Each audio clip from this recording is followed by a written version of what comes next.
오늘 하나님의 말씀은 창세기 14장 14절로 18절까지입니다. 아브라함이 이제 헤브론으로 옮기는 이야기가 나오는 거예요.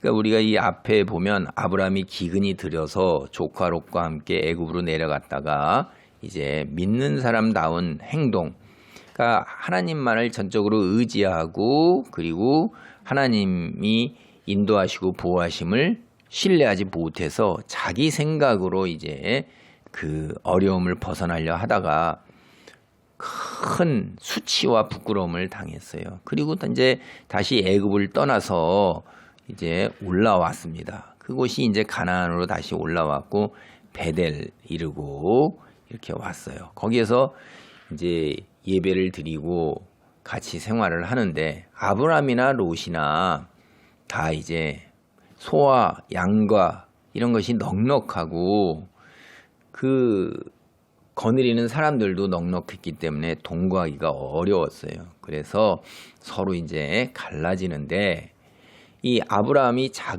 큰 아버지잖아요. 롯은 이제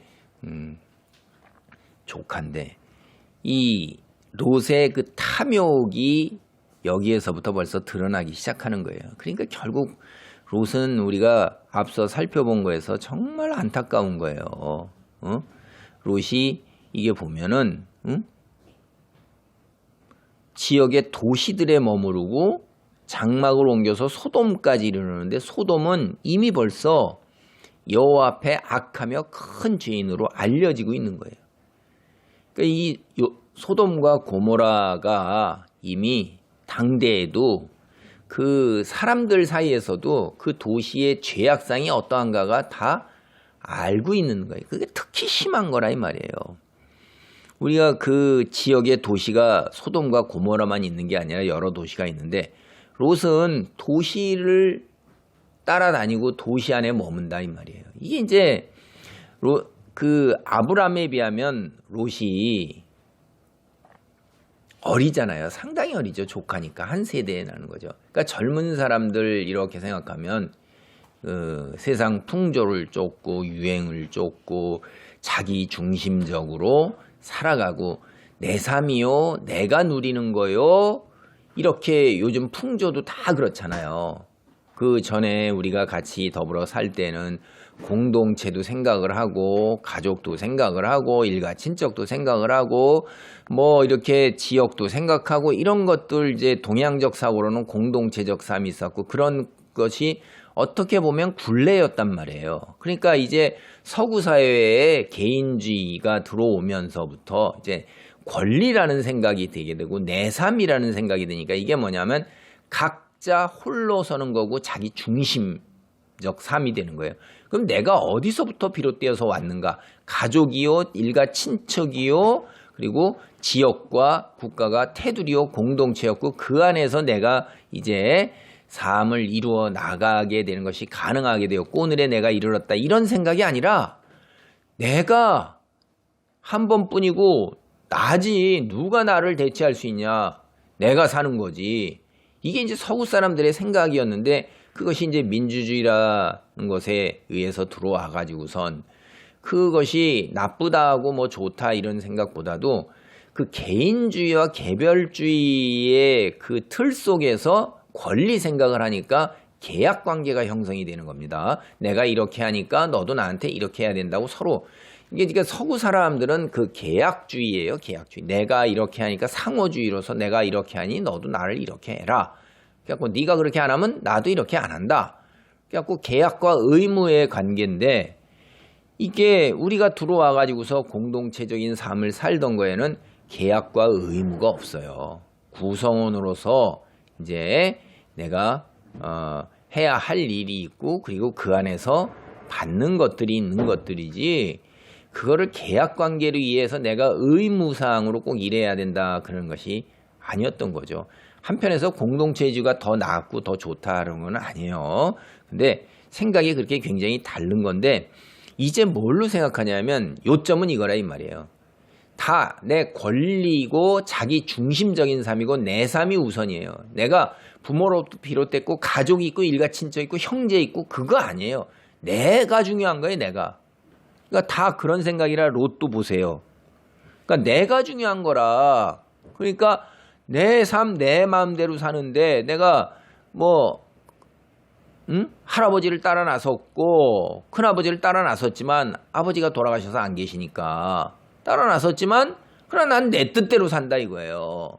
그런데 아브라함은 어떻게 해요? 옆에 있는 아브라함이 하나님을 믿잖아요. 주변 온 세상이 다 가나안 이방인 신을 믿고 애굽에 내려가도 온 우상을 믿는데 아브라함은 하나님을 믿는다 이 말이에요. 근데 롯이 따라 나선 것은 과연 믿음으로 따라 나섰는가 하는 거에 대해서 우리가 한 번 더 생각을 해봐야 된단 말이에요. 젊으니까 믿음을 지키면서 세상의 쾌락과 세상의 풍조 속에서 자신의 삶을 사는 것에 대해서 그 유혹에 벗어나기가 쉽지 않은 건 사실입니다. 그걸 벗어나는 건 거의 드물 수 있어요. 그런데도 불구하고 세상의 최소한도의 그 도리라는 것은 있잖아요. 그래도 큰아버지인데 그런데 자기중심적으로 약삭빠르게 이기적으로 세상적인 관점에서 풍요로운 것을 탁 먼저 스스로 차지한다 이 말이에요. 제가 앞서도 말씀드렸죠. 롯은 이 아브라함이 변화됐다 이 말이에요. 롯이 큰아버지 먼저 차지하시죠 했어도 그래 하고 롯이 좋아하는 게 뭔지를 알고 그 롯에게 그걸 양보하면서 가져갔을 건데 굳이 자기가 못난 꼴을 다 보이면서 결과는 마찬가지인데 그거하고 굉장히 다른 거예요. 만약에 큰아버지한테 큰아버님 먼저 아브람 큰아버님 먼저 이렇게 했었으면 믿음이 있는 행동이 있을 거예요. 그게. 그리고 적어도 세상 사람들의 이치에 따라서 도리에서 따르고는 기본적인 양심이 있는 거라 이 말이에요. 이 탐욕만이 가득했기 때문에 도시에 그렇게 가고 자기 중심적인 삶, 하나님의 말씀하고는 별 관련이 없는 것 같아요. 이런 거 보면. 그러다가 드디어 소돔까지 이르러잖아요. 소돔까지. 망하는 거죠. 다 누구나 알고 있는데. 그래 이제 그런 일이 벌어지고 난 후에 아브라함 보세요. 롯을 갖다가 붙들고 뭐 가르치고 뭐 제어하고 이런 거 없잖아요. 여러분 그게 가르친다고 해서 돼요? 안 되는 겁니다. 조카 안 되는 거예요. 자식도 안 되는 거예요. 여러분은 마음을 내려놔야 돼요. 비워놔야 돼요. 여러분 자기 자신 각자 자기 신앙으로 구원받는 겁니다.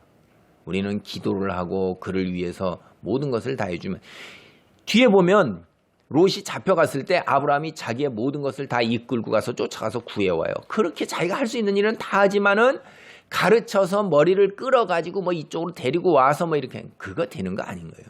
나머지는 기도하는 거지. 그래서 롯이 아브라함을 떠난 후에 이제 하나님께서 아브라함에게 직접 현현하셔요. 성숙한 모습으로 바뀌었으니까 눈을 들어 너 있는 곳에서 북쪽과 남쪽, 동쪽과 서쪽을 바라보라. 동서남북을 다 바라보라는 거예요. 이게 뭐예요? 동서남북이라는 게. 온천하라는 얘기예요. 성경의 표현은 그렇습니다. 동서남북 이렇게 했을 때 온천하 내 눈에 보이는 모든 땅이 다 내 거라는 거예요. 보이는 땅을 나가 너와 네 자손에게 주린 영원히 이르리라. 보이는 동서남북. 내가 내 자손을 땅에 띠끌 같게 하리니 사람이 이 땅에 띠끌을 능히 셀 수 있으니 네 자손도 세리라. 이게 이제 고대 근동의 그 표현법이에요. 고대 근동 그쪽에서는 땅에 티끌이다 이런 게 흔한 표현법이에요. 비슷한 게 뭐예요? 하늘의 별이다, 바닷가의 모래알이다. 그거 같은 게 다 비슷한 표현들입니다. 그러니까 이게 어마어마하게 많다 하는 그런 비유예요, 이게. 그래서 17절에 보면 너는 일어나 그 땅을 종과 행으로 두루 다녀보라. 내가 그것을 네게 주리라. 여러분 씨줄, 날줄, 가로, 세로 몽땅 다죠. 모든 걸 다 합하는 거예요. 이게 동서남북 똑같은 거예요. 종과 행이. 그래서 우리는 경도, 위도도 종과 행이잖아요. 이런 얘기 다 종대, 행대 뭐 이런 얘기 다 하고 열과 줄 이런 얘기 하잖아요. 그러니까 이런 게 여러분 모든 것이 다 내 눈에 보이는 걸 준다 하는 거예요. 그래서 실제 아브라함이 이제 18절을 보면 장막으로 옮겼어요. 헤브론에 있는 마므레 상수리 숲을 이르러 거기 거주하며 거기서 여호와를 위하여 제단을 쌓더라. 헤브론으로 거주를 옮겼습니다. 그래갖고 거기서 예배를 드리면서 살아서 우리가 뒤에 가보면 이제 23절 23장 1, 2, 3절 이렇게 보면 거기에서 사라가 127세를 살고 죽습니다. 그때 가나안 땅 헤브론 곧 기럇 아르바에서 죽음에 이렇게 했던 거예요. 가나안 땅에서 죽고 기럇 아르바라는 거는 아르바의 마을 이런 뜻이에요. 헤브론 땅에 그 또 마을이 아르바의 마을 이렇게 했던 거죠. 아르바는 이 헤브론 지역에서 가장 유력하고 유명한 사람이었습니다. 그래갖고 우리가 헤브론에서 거주하면서 거기서 계속 살았던 것을 알 수가 있는 거예요. 하나님의 뜻으로 하나님의 관점으로 갖게 되면 세상의 것들을 아브라함처럼 내려놓을 수가 있어요. 이 점이 굉장히 중요한 거라는 생각이 듭니다. 기도하겠습니다. 하나님 감사합니다. 우리가 이 땅에 살면서 아버지 하나님이여 베드로, 요한, 바울 사도들은 다 땅을 거쳐가는 나그네 길로 생각을 했습니다. 잠깐 살다가 육신이 죽어 하늘나라로 올라갈 때 아무것도 가지지 못하는 아버지 나그네 빈손으로 왔다 빈손으로 들어간 욥의 고백을 벌써 일찍부터 깨달았습니다. 벌거숭이로 와서 벌거숭이로 돌아가는데 우리는 아버지 잠시도 그 고통을 참지 못하고 모욕을 참지 못하고 그저 세상에 있는 것들을 움켜쥐기에 했습니다. 자식도 움켜쥐려 하고 아버지 하나님이여 재물도 움켜쥐려 하고 내 삶 그것도 움켜쥐려고 내 욕심을 채우고 내 업적과 내 마음이 이른 대로 살려고 발버둥을 칩니다. 주님 잠시도 그 틀에서 벗어나기가 쉽지가 않습니다. 도우소서 역사소서 눈을 열어서 볼 것을 보게 하시고 아버지 하나님이여 그런 세상의 것들로부터 벗어날 수 있도록 세상의 것들을 내려놓을 수 있는 경지에 이르도록 우리를 붙들어 주옵소서. 예수님의 이름으로 기도하옵나이다. 아멘.